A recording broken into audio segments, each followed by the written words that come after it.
ètò tó lé téńté.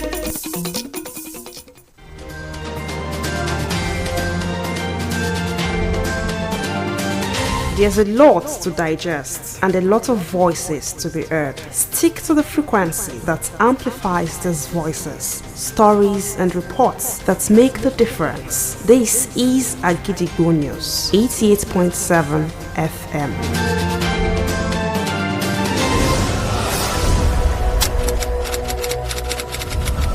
This is Kunle Amzat Studio, Akojopo 88.7 FM. Welcome to News Around the World.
Very good evening to you and you're welcome to News Around the World on the most listened to radio station Akojopo 88.7 FM Ibadan. I am Wuraola Yusuf. The headlines. Federal government urges stakeholders to properly close a clean old industrial site. On our big story for today, Akojopo FM explore historical perspective on the evolution of taxation in Nigeria. In Oyo State, UI students protest 82-day power outage at UCH.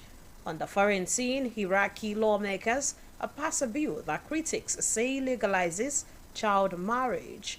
While in the exciting world of sports, a CAF strikes hard, disqualifies Congo Brazzaville.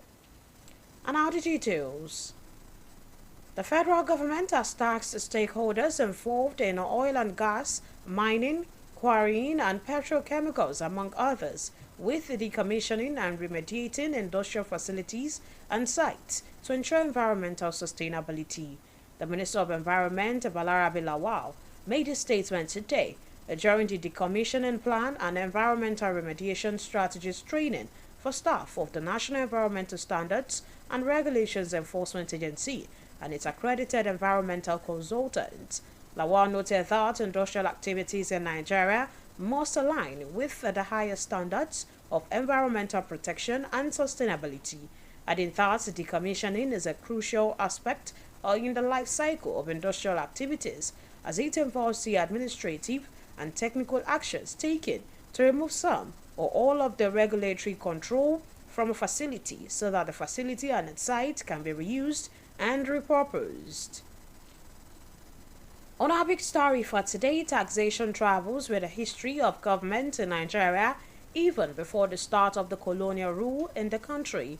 Before colonization, kings and chiefs developed a system of collecting taxes and levies. In this big story, Akojopo FM news correspondent Oluwatosin Ologun explores the historical background of taxation in Nigeria. Nothing can be said to be certain in life except death and taxes. In Nigeria, tiers of government impose taxes on citizens to generate more income for the country. From buying items at supermarkets to conducting electronic transactions, Nigerians are charged value-added tax, VAT. However, tax is not a new word to Nigerians. Taxation travels with the history of Nigeria even before the colonization of the country by the British Empire.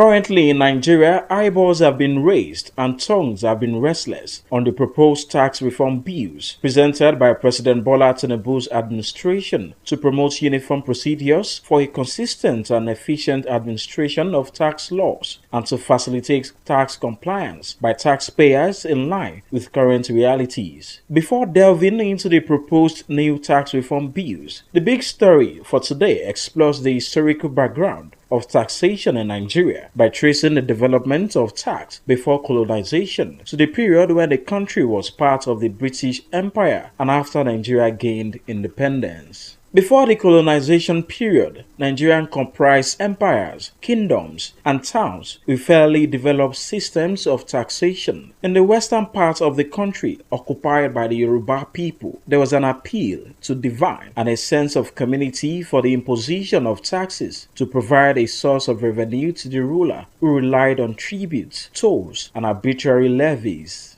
In the northern parts of the country, the emirs created a system of taxes throughout the north, which mostly depended on a sense of religious obligations. There were also taxes paid for the use of land, access to markets, and provision of services such as protection. The Igbos, who populate the eastern part of Nigeria, did not have monarchies like the north and the Yorubas, so each group clan, village, or group of villages levied voluntary contributions for the welfare of all members. With the advent of colonialism, the internal tax systems across the country were largely replaced with an enforced system of taxation imposed on different bases as deemed fit by the colonial masters. In the early years of the British colonial administration in Nigeria, the indigenous population was urged to pay financial contributions and provide forced labor for the construction and maintenance of roads and other public works. However, these forms of taxation were neither sustainable nor sufficient because of the colonial government's growing demand for revenue.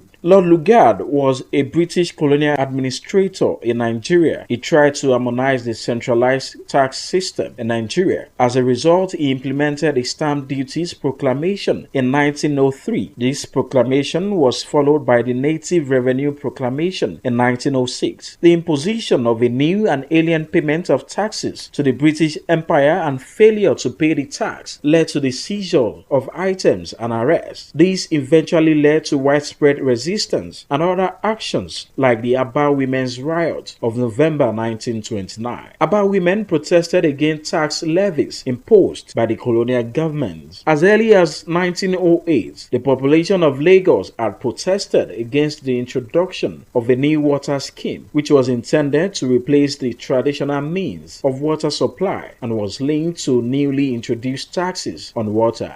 In November 1947, Abeokuta's Women's Union, led by Fumilayo Ransome Kuti, protested against an unfair tax regime which led to the abdication of the then Alake of Egbaland and the abolition of the tax regime by the colonial government. Anti-tax protests in the western provinces of Nigeria had also taken place in Oyo in 1916 and in Abeokuta in 1918. The present form of Nigeria taxation can be traced back to 1914. During that year, the Northern and Southern Directorates implemented the basics of taxation in Nigeria. After Nigeria gained independence, three legal bodies had the power to levy taxes on Nigerians: the federal government, the state government, and the local government. Different complexities in the tax reforms created a sequence of tax laws. However, the latest representations of these tax laws are the Personal Income Tax Act of 2004 and the Companies Income Tax Act of 2004. Fast forward to 2025. What is the difference between the current taxation system and the proposed tax reform bills? In a country where the rich are getting richer and the rest hold on tight, are Nigerians taxed equally? The next edition of The Big Story will explore the realities of the current taxation system in Nigeria and the debates on the proposed tax reform bills. Oluwatosin Ologun, Agidigbo FM News. Now in Oyo State, the leadership of the the student union body have promised to go all out to urgently end a persistent blackout which has adversely disrupted surgical procedures, interrupted life-saving treatment, and compromised vaccine storage. The president of the union, Aweda Bolaji, stated this in Ibadan. During a peaceful protest where the student body urged the government to address the lack of electricity, which according to them has surpassed 82 days of warning of dire consequences. Akojopo FM News correspondent Oluwapemi Bamidele brings the detail on the protest.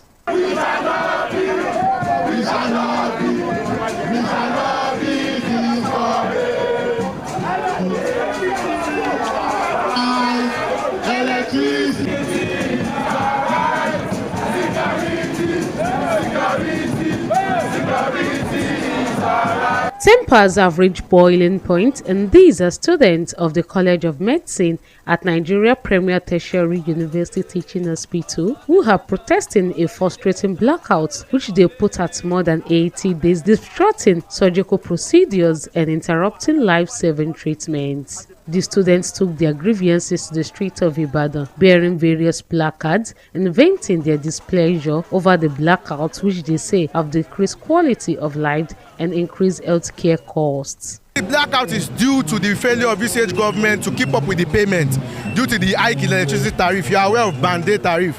So our request is that number one, direct that they restore the light back to UCH immediately.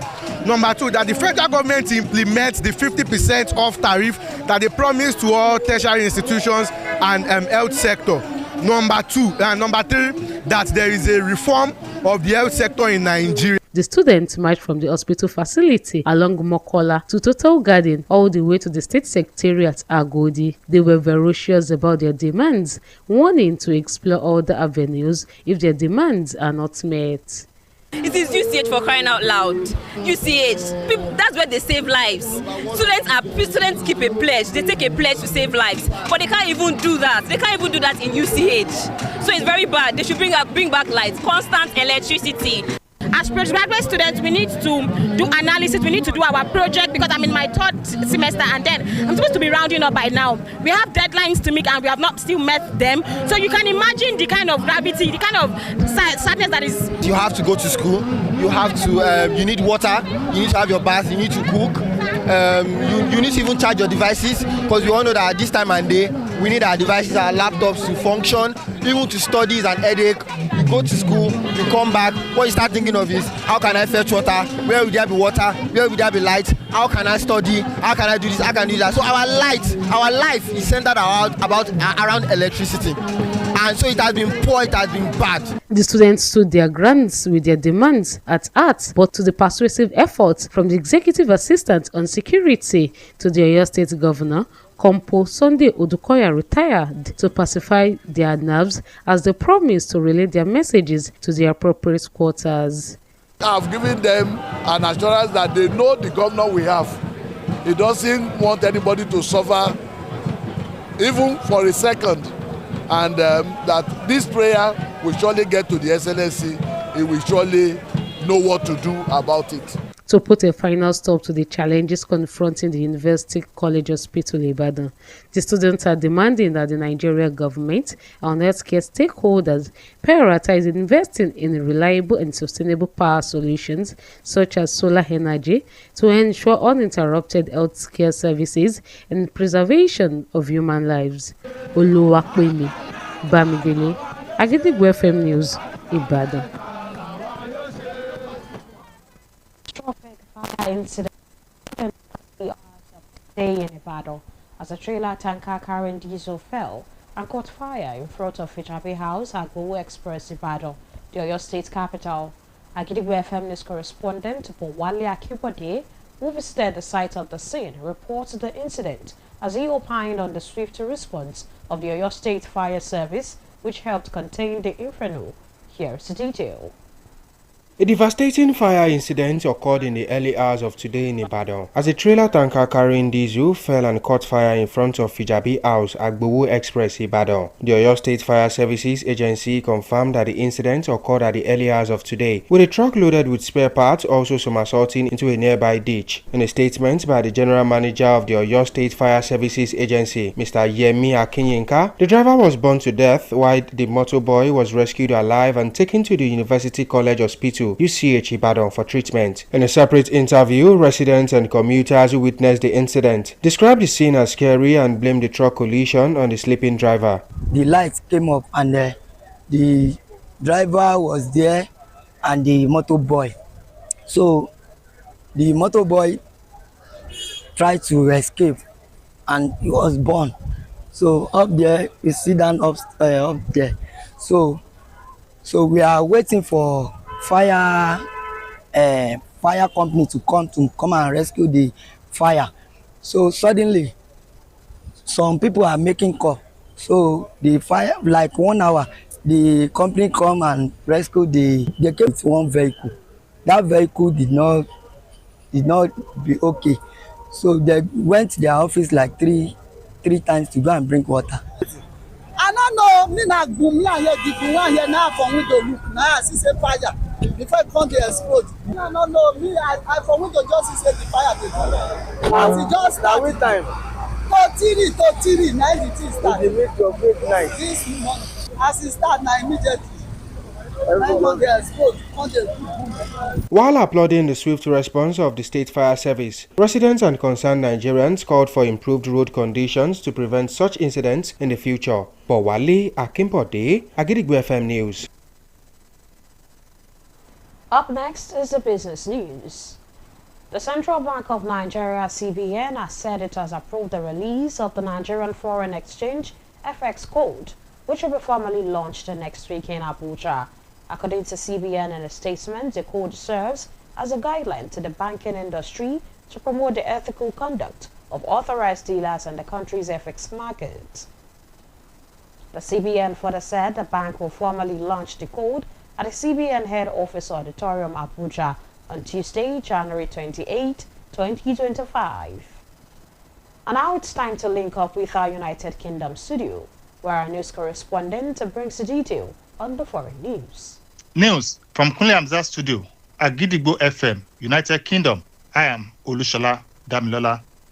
The lawmakers in Iraq has passed a bill that critics said it would in effect legalize the child marriage. The parliament passed 3 decisive laws on Tuesday, including amendment to the country's personal status law. The session, however, ended in charge an accusation of procedural violation. The amendment gives Islamic courts increased authority over family matters, including marriage, divorce, and inheritance. The Iraqi law currently set 18 as the minimum age of marriage. In most cases, the changes passed on Tuesday will let clerics rule according to their interpretation of Islamic law, which some interpret to allow marriage of girls in their early teens or as young as 9 years old under the Jafari School of Islamic Law. Meanwhile, a human rights activist and a member of the Iraqi Women's League, Insta Ali Mayali, stated that passage of the bill will leave disastrous effects on the right of the girls at an early age, which violates their right to life as children. 14-year-old boy has been arrested on suspicion of murder after a 12-year-old boy was stabbed to death in Birmingham. West Midland Police said the victim was stabbed in the stomach and found near Scribers Lane in Hall Green at about 3:40 p.m. yesterday and later died in hospital at 7:30 p.m. Detective Inspector Joe Davenport has appealed to the public to get in touch if they have any information, photo, or video evidence that could help in the investigation. Knife crime data released in July showed the West Midland Police area had the highest rate of offences in England and Wales. However, the West Midland Police and Crime Commissioner Simon Foster said a knife crime task force led by the Home Secretary will help to keep the communities safe. And that ends the news. From Kunle Hamzat Studio at Gidigbo FM, United Kingdom, I am Olushola Damilola. And now in the exciting world of sports. The Confederation of African Football, CAF, took a decisive step by disqualifying Congo Brazzaville from the upcoming African Nations Championship CHAN 2025. The tournament is scheduled to take place in East Africa, co-hosted by Kenya, Tanzania, and Uganda in August. This decision follows a formal complaint lodged by Equatorial Guinea against the Congolese Football Federation, accusing Congo of competition rules by fielding an ineligible player, Jaffe Mankou, and the 2 matches between the nations. Additionally, Fecofood was charged with failing to provide valid licenses for certain players, further violating tournament regulations. After a thorough review, the CAF Disciplinary Committee issued the following rules, stating that the results of the 2 matches between Congo and Equatorial Guinea were annulled, with Congo Brazzaville officially losing both games 3-0. A $10,000 fine was imposed on the Congolese Federation with a 60-day payment deadline and was permanently excluded from participating in CHAN 2025. This decision underscores the CAF's commitment to enforcing strict compliance with competition regulations, ensuring a fair and transparent process for all participating nations, as Equatorial Guinea was granted automatic qualification for the tournament. Before we end the news around the world for this evening, here are the headlines again. To properly close 3 old industrial sites on our big and explore historical perspective on the evolution of taxation in Nigeria. In Oyo State, UI students protest 82-day power outage at UCH. On the foreign scene, Iraqi lawmakers pass a bill that critics say legalizes child marriage, while in the exciting world of sports, a CAF strikes hard, disqualifies Congo Brazil. Before we finally go, here is a quick tip. The followers who tell the truth and leaders who will listen to it are an unbeatable combination. And with that, we've come to the end of the news around the world on the most listened to radio station, Agidigbo 80.7 FM, Ibadan.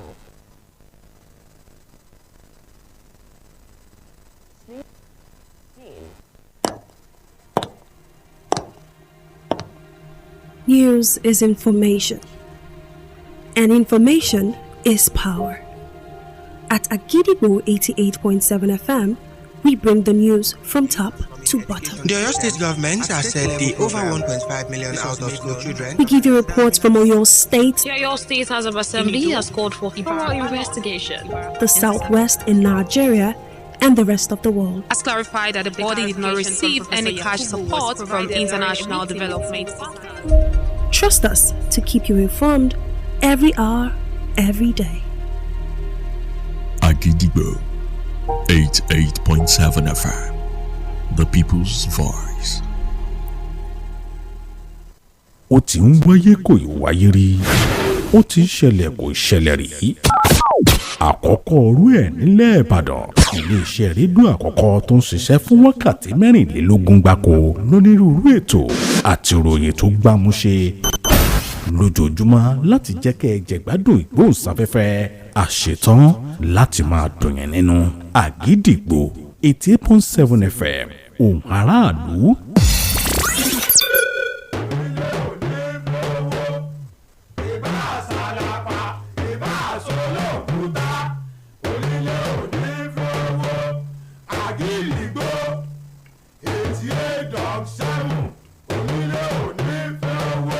jẹ́jẹ́ là á gbọ́ sun òrìṣà oko ìyá kò gìrìgbà èèyàn tí ó gbà sọ̀gọ́ tí gbó ti jù ní ó mọ̀ ìròyìn tó gbà lè gbòkó tí ò lẹ́jà ń bá kàn nínú iléeṣẹ́ rédíò Àgídìgbò láò ti gbọ́ kárí àgbáyé ni wọ́n ń gbọ́ wá tilé toko là á gbèjò.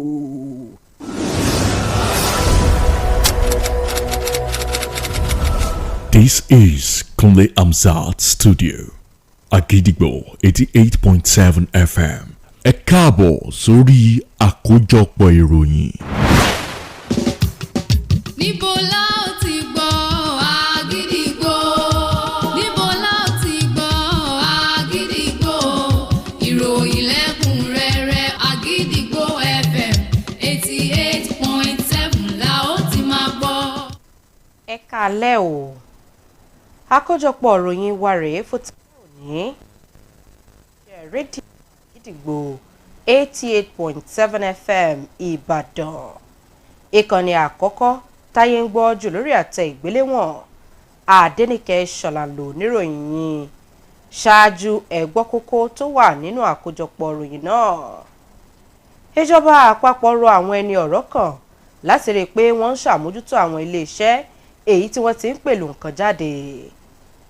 Lẹ́ka àkànṣe ìròyìn Àgídìgbò FM ṣe àgbéyẹ̀wò ìtàn lórí bí àkọsílẹ̀ owó orí ti bẹ̀rẹ̀ lórílẹ̀‐èdè yìí. Nípínlẹ̀ Ọ̀yọ́, àwọn akẹ́kọ̀ọ́ ilé ẹ̀kọ́ gíga fásitì ilẹ̀ Ìbàdàn fẹ̀hónú hàn lórí àìsí iná mọ̀nàmọ́ná nílé ìwòsàn UCH láti bí ọjọ́ 82 sẹ́yìn. Nílẹ̀ òkèèrè, àwọn aṣòfin nílẹ̀ Iraq buwọ́lu àbá òfin tí àwọn kan ní ó jọ ìgbéyàwó fáwọn ọmọdé lóǹtẹ̀. Lẹ́ka eré ìdárayá, àjọ CAF gbé ìgbésẹ̀ òfin alágbára níbi wọ́n ti yọwọ́ kílàńkó ilẹ̀ Congo Brazzaville kúrò láwo. Ìròyìn ọ̀hún rèé lẹ́kùnrẹ́rẹ́. Ìjọba àpapọ̀ orílẹ̀-èdè yìí rọ gbogbo àwọn ẹni ọ̀rọ̀ kan lẹ́ka epo rọ̀bì àti afẹ́fẹ́ gáàsì ìwakùsà ibi tí wọ́n ti ń fọ òkúta àti àwọn ohun tó ní ṣe pẹ̀lú fífọ epo bẹtiró láti rí i pé wọ́n ń ṣe àmójútó àyíká wọn bó ti tọ́ àti bó ti yẹ láti lè rí i pé ìmọ́tótó àti èémí àlàáfíà wà ní fífẹsẹ̀ mu.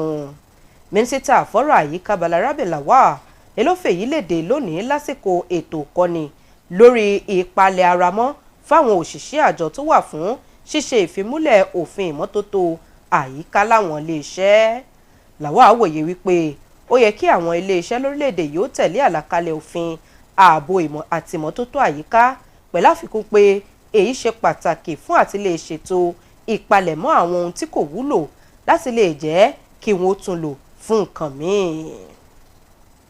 Lẹ́ka àkànṣe ìròyìn, ìtàn owó orí sísan lórílẹ̀‐èdè Nàìjíríà bẹ̀rẹ̀ pẹ̀lú ìtàn ìṣèjọba lórílẹ̀‐èdè yìí ṣáájú kí àwọn òyìnbó amúnisìn kí wọ́n tó bẹ̀rẹ̀ ìṣàkóso orílẹ̀‐èdè yìí.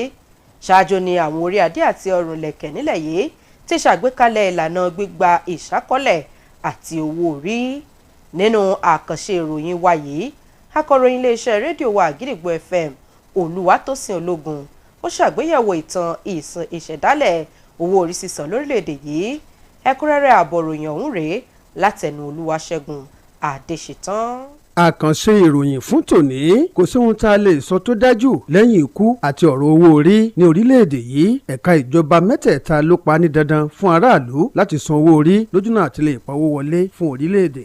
Nípa ríra ọjà láwọn ilé ìtajà ìgbàlódé pẹ̀lú irinṣẹ́ ayé òde òní, ọmọ orílẹ̀-èdè yìí sì ń san owó orí o. Ọ̀rọ̀ owó orí kì í ṣe tuntun mọ́ fún ọmọ orílẹ̀-èdè Nàìjíríà. Ọ̀rọ̀ owó orí sì ti lọ jìnnà pẹ̀lú ìtàn orílẹ̀-èdè Nàìjíríà kódà kó tó di wípé àwọn òyìnbó aláwọ̀ funfun dé.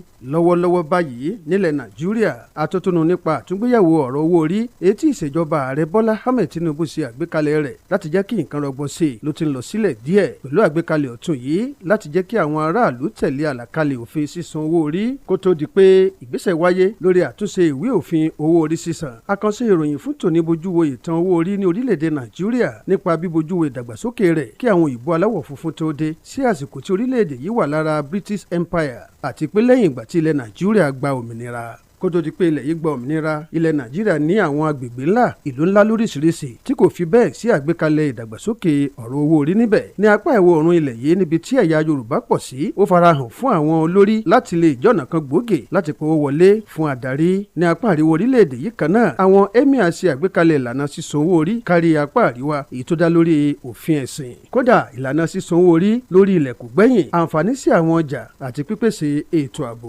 Ẹ̀yà Ìgbò tó wà lápá ìlà oòrùn ilẹ̀ Nàìjíríà wọn kò ní àgbékalẹ̀ bíi ti apá àríwá o àti ẹ̀yà Yorùbá, ṣùgbọ́n àgbékalẹ̀ tí wọ́n ní láti bu owó sísan fún ẹgbẹ́ àwọn ará abúlé fún ètò ìgbáyégbádùn ara wọn. Pẹ̀lú àgbékalẹ̀ ìkónijẹ àwọn òyìnbó aláwọ̀ funfun, sísan owó orí lábẹ́nú kárí orílẹ̀-èdè yìí ni wọ́n yí padà ní oríṣiríṣi ọ̀nà. Níbẹ̀rẹ̀ pẹ̀pẹ̀ ìṣèjọba aláwọ̀ funfun ní orílẹ̀-èdè Nàìjíríà, iye òǹkà àwọn tó wà ní orílẹ̀-èdè yìí ni wọ́n rọ̀ láti san owó orí àti ìpèsè àtìlẹ́yìn láti ṣe ojú ọ̀nà, ọkọ̀ àtàwọn iṣẹ́ òde míì. Ẹ̀wẹ̀ àgbékalẹ̀ ìlànà owó orí yìí ni kò fi bẹ́ẹ̀ ṣiṣẹ́ tó nítorí àgbékalẹ̀ ìṣèjọba aláwọ̀ funfun ló ń béèrè fún pípa owó wọlé ní gbogbo ọ̀nà. Lord Lugard tí ṣe olórí ìṣèjọba aláwọ̀ funfun ní orílẹ̀-èdè yìí nígbà náà ló gbìyànjú láti jẹ́ kí ìlànà sísan owó orí rẹ́sẹ̀ walẹ̀ dáadáa. Nípa bẹ́ẹ̀ ó ṣe àgbékalẹ̀ ìlànà tí wọ́n pè ní Stamp Duties Proclamation 2000 ní ọdún 1903 eléyìí tó tẹ̀lé ìlànà ìpawówọlé míì ní ọdún 1906. wàyí o ìlànà òfin tuntun fún sísan owó orí fún àwọn alákòóso àti pé kíkùnà láti san owó orí ọ̀hún ló yọrí sí gbígbẹ́sẹ̀ lé àwọn dúkìá kan àti fífi kélé òfin gbéni eléyìí tó padà yọrí sí ìgbésẹ̀ Aba Women's Riot ní oṣù kẹsàn-án ọdún 1929. àwọn obìnrin Aba ni wọ́n fi ẹ̀hónú wọn hàn tako owó orí tíjọba aláwọ̀ funfun tó gbélé wọn lórí. ṣáájú ọdún 1908 iye òǹkà àwọn èèyàn nílùú Èkó wọ́n fẹ̀hónú hàn tako àgbékalẹ̀ ètò tuntun lórí ọ̀rọ̀ owó orí èyí tí wọ́n ṣe láti fi rọ́pò ìlànà ìpèsè omi tó wà nílẹ̀ tẹ́lẹ̀ èyí tó tún padà sopọ̀ pẹ̀lú sísan owó orí lórí omi. lóṣù kọkànlá ọdún 1947 ẹgbẹ́ àwọn obìnrin nílùú Abẹ́òkúta èyí tí Fúnmiláyọ̀ Ransome Kuti tó léwájú wọn fẹ̀hónú hàn tako àgbékalẹ̀ ọ̀rọ̀ owó orí o èyí tó tún dá wàhálà sílẹ̀ pẹ̀lú Aláké ti ilẹ̀ Ẹ̀gbá. ìfẹ̀hónú hàn tako ọ̀rọ̀ owó orí lẹ́kùn ìwọ̀ oòrùn ilẹ̀ Nàìjíríà ló tún wáyé ní ìlú Ọ̀yọ́ lọ́dún 1916 àti ní ìlú Abẹ́òkúta ní ọdún 1918. ìtàn ọ̀rọ̀ owó orí nílẹ̀ Nàìjíríà ló ṣe bojú wò sẹ́yìn sí ọdún 1914. ní ọdún náà lọ́hùn-ún àwọn èèyàn apá àríwá àti apá gúúsù ni wọ́n ṣe àgbékalẹ̀ gbèdéke ìlànà owó orí sísan ní orílẹ̀-èdè Nàìjíríà.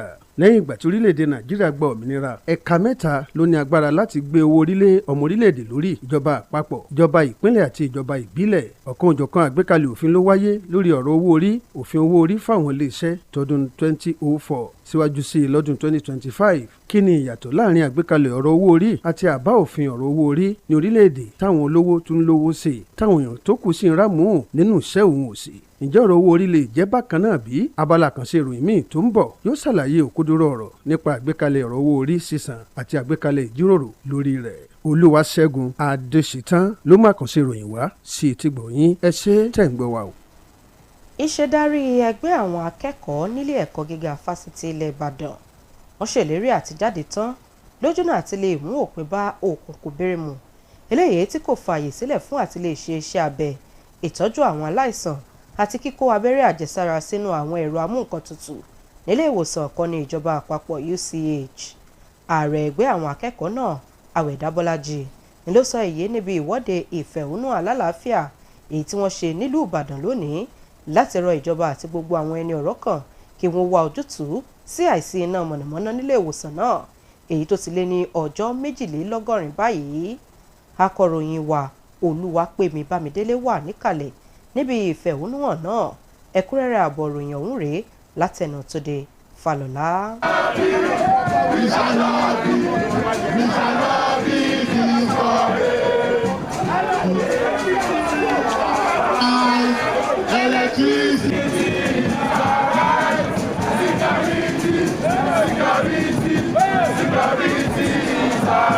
Igbe ọ̀rọ̀ yìí ti sú wa, wọ́n ti so wọn kan ògiri. Òun ló ń tẹnu àwọn akẹ́kọ̀ọ́ ilé ẹ̀kọ́ ìmọ̀ ìṣègùn fásitì Ìbàdàn UCH jáde léyìí tí wọ́n fi ẹ̀hónú wọn hàn lórí bí kò ti ṣe sí iná nínú ọgbà ilé ìwòsàn náà láti bí 100 ọjọ́ sẹ́yìn, léyìí tó sì mú akùdé bá iṣẹ́ ìríjú wọn gẹ́gẹ́ bí àdóòlà ẹ̀mí.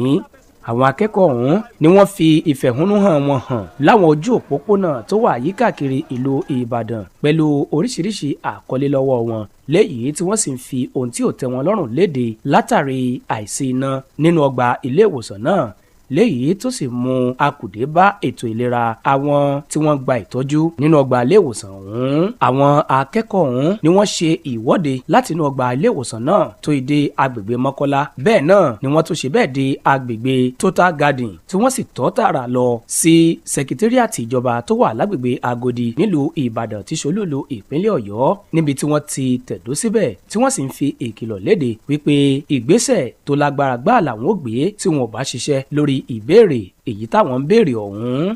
Àwọn akẹ́kọ̀ọ́ ọ̀hún ni wọ́n dúró lórí ẹsẹ̀ wọn pẹ̀lú bí ẹni tó jẹ́ olùdámọ̀ràn pàtàkì fún gómìnà ìpínlẹ̀ Ọ̀yọ́ lórí ọ̀rọ̀ tó ní ṣe pẹ̀lú ètò ààbò ti ṣe pàrọwà fún wọn tó sì ní òun ó fi iṣẹ́ ọ̀hún jẹ fún àwọn tí ọ̀rọ̀ kàn àti ìjọba ìpínlẹ̀ Ọ̀yọ́ lójúnà àti mú òpin bá ìpèníjà tó ń kojú àwọn tó ń ṣiṣẹ́ nínú ọgbà ilé ìwòsàn UCH. Àwọn akẹ́kọ̀ọ́ ni wọ́n ké sí ìjọba ilẹ̀ wa Nàìjíríà, ìjọba ìpínlẹ̀ Ọ̀yọ́ àti àwọn ìkàn tọ́rọ̀ kàn lẹ́ka ètò ìlera láti mú ìpèsè iná nínú ọgbà ilé ìwòsàn náà lọ́kùnkúndùn àti ṣíṣe àgbékalẹ̀ ohun àmúṣagbára bíi ẹ̀rọ amúnáwá sólà lójúnà àti má ṣe jẹ́ kí akùdé ọmọdé bá iṣẹ́ ìríjú wọn gẹ́gẹ́ bí àwọn tó ń pèsè ètò ìlera fáráàlú. Túndé Fálọlá ló ń jábọ̀ ròyìn fún iléeṣẹ́ Àgídìgbò. ìjàmbá iná alágbára kan ṣẹlẹ̀ lọ́wọ́ òru òní nílùú Ìbàdàn níbi ọkọ̀ àgbé epo dísù kan ti ṣubú tó sì sọná níwájú ilé ìfijàbí lójú ọ̀nà mọ́sọ̀ọ̀sẹ̀ Àgbòwó. Akọ̀ròyìn wa Bọ̀wálé Akínbọ̀dé débi ìṣẹ̀lẹ̀ náà tó sì jábọ̀ bí nǹkan ti lọ níbẹ̀ níbi iléeṣẹ́ panápaná ìpínlẹ̀ Ọ̀yọ́ tí tètè débi ìṣẹ̀lẹ̀ ọ̀hún. Ẹ̀kúnrẹ́rẹ́ ààbọ̀ ìròyìn náà rèé.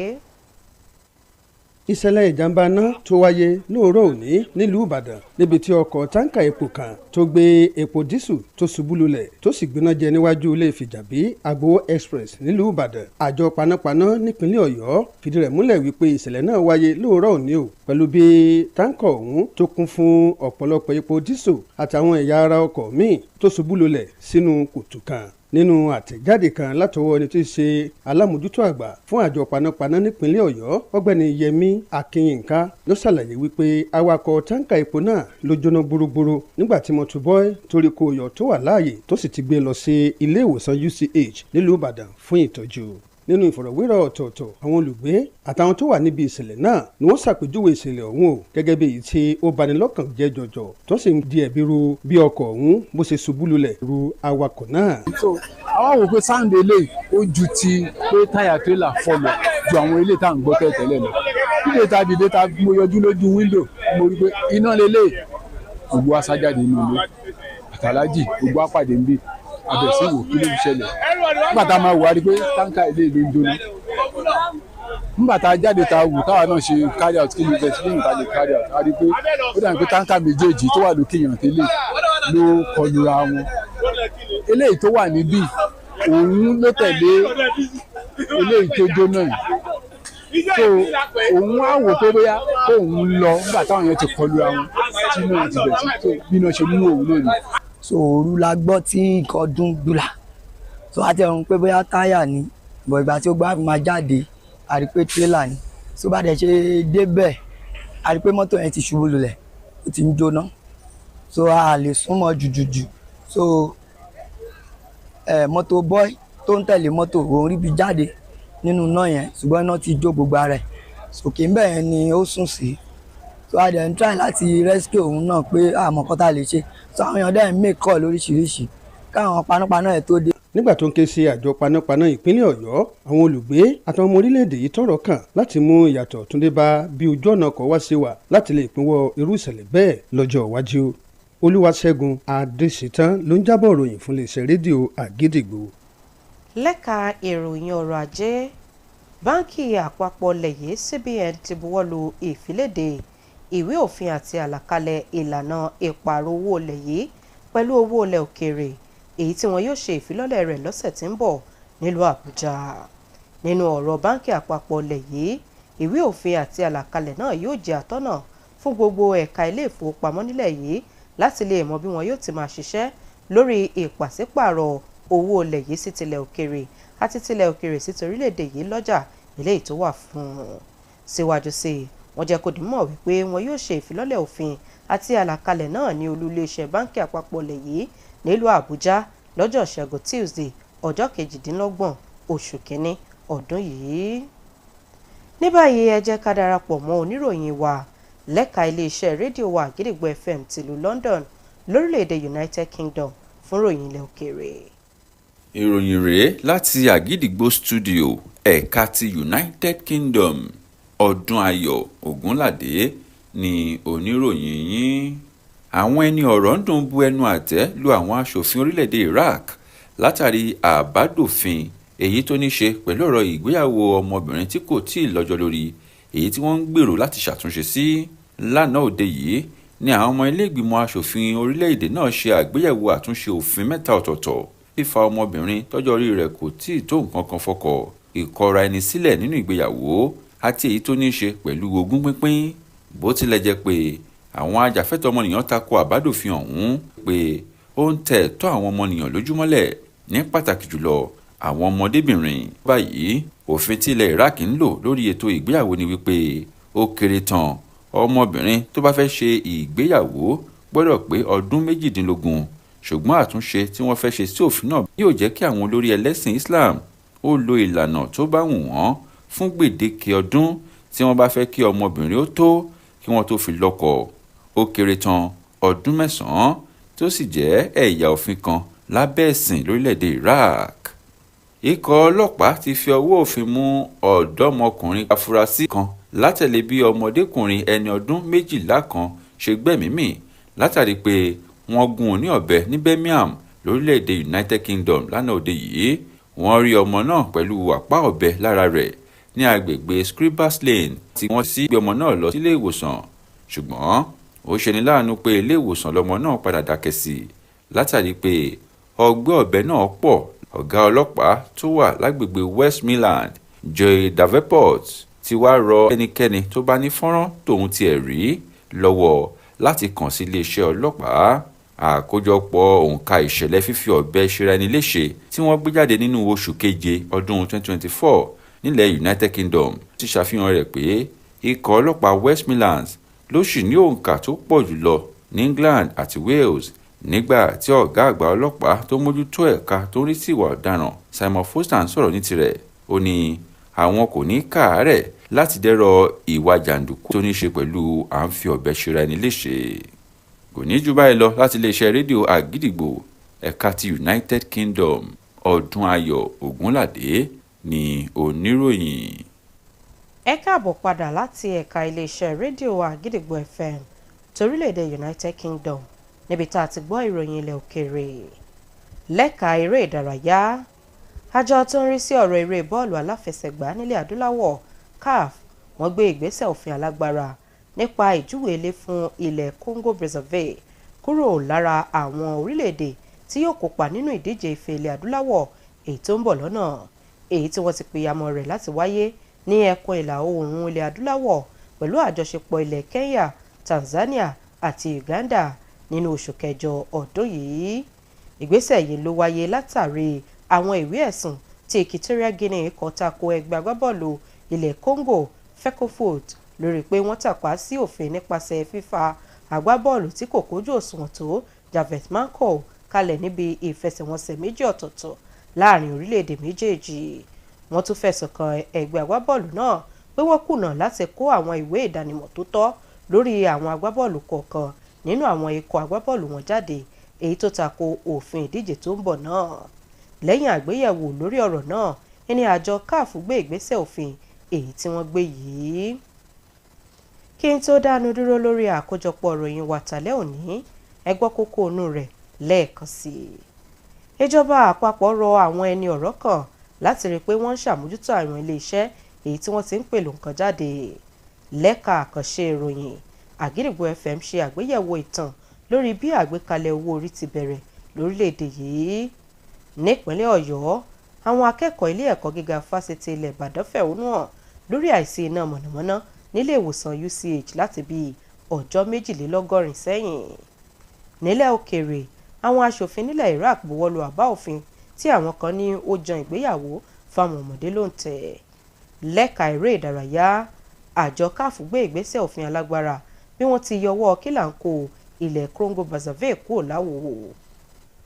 Ọ̀rọ̀ àmọ̀ràn wa fútalẹ́ òní, kì í sí ẹni tó lè wọ àárín àwọn alátìlẹyìn tí wọn kì í fi dúdú pe funfun àti adarí tó fẹ̀hótọ́ ọ̀rọ̀ gbọ́. Òpin àkójọpọ̀ ìròyìn wa rèé fútalẹ́ òní láti iléeṣẹ́ rédíò Àgídìgbò 88.7 FM Ìbàdàn, ìkànnì àkọ́kọ́ táyé ń gbọ́ jù lórí àtẹ ìgbéléwọ̀n. Ìyókù tó di lọ́la fún àkọ́tún ìròyìn. Àdéníkẹ́ Ṣọlá ló ti ń ròyìn, àní sùúrà wà o. Níbo la ó ti gbọ́ Àgídìgbò? Níbo la ó ti gbọ́ Àgídìgbò? Ìròyìn lẹ́kùnrẹ́rẹ́ Àgídìgbò FM 88.7 la ó ti máa gbọ́. Bí jẹjẹrẹ ti jẹgi tó dáa nínú oko tí sọ ọ́ dìdàkudà, bẹ́ẹ̀ ni ìròyìn ẹlẹ́jẹ̀, ìròyìn òfegè, irọ́ funfun báláwú ṣe é ṣayé èèyàn dà. Jìnnà sí kíkọ tàbí títàn ká ìròyìn ẹlẹ́jẹ̀ lórí ẹ̀rọ ayélujára tàbí alátẹnudẹnu. Ìròyìn ẹlẹ́jẹ̀ dàlúrú ni, ẹ jìnnà sí i. Ẹ já sòdodo tí gbórílẹ̀-èdè lékè. Àgídìgbò FM 88.7 ló ní bó ṣe jóun aráàlú ó gbọ́dọ̀